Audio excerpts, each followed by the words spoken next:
okay?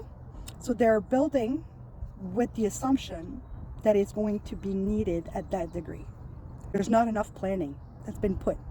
They're building too fast.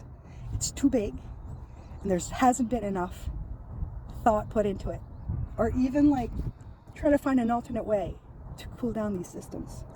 It's not that I'm against artificial intelligence.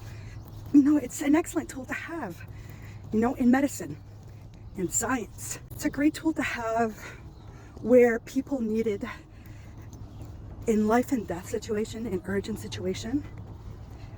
I can understand using resources that we have to operate systems to support that kind of artificial intelligence use.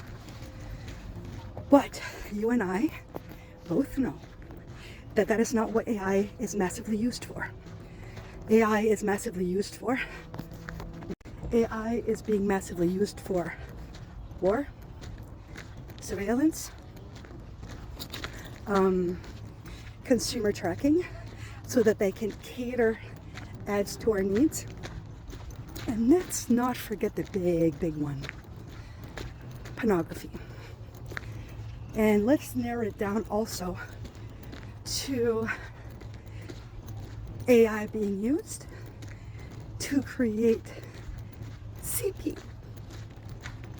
Like, do a deep dive and you'll find out how much of AI has been used to create the content that we would consider sexual violence, that we would consider criminal. Why would I want to lose my water? Why would I want to fund that kind of organization, that kind of production?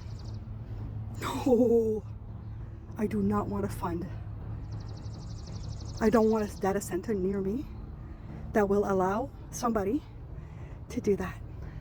So this is where they've put the cart before the horse. We need regulations on AI, like severe enough to protect people. You should not be allowed to create just any content. There should be red flags that are brought up to law enforcement when you see a creator or somebody, a user of AI, creating content like CP. Unethical. From A to Z, it's unethical. And we're going backwards with the zero carbon footprint. Like, we cannot have the data centers and say that we're doing better with the environment. Like, it does not go hand in hand.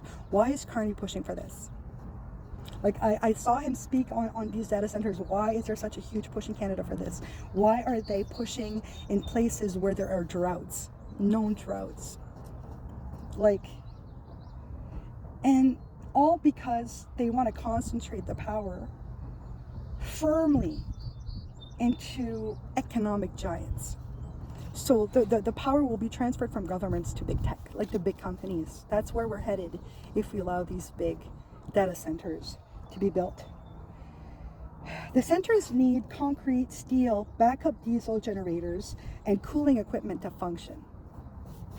That is not environmentally friendly in any way, shape, or form.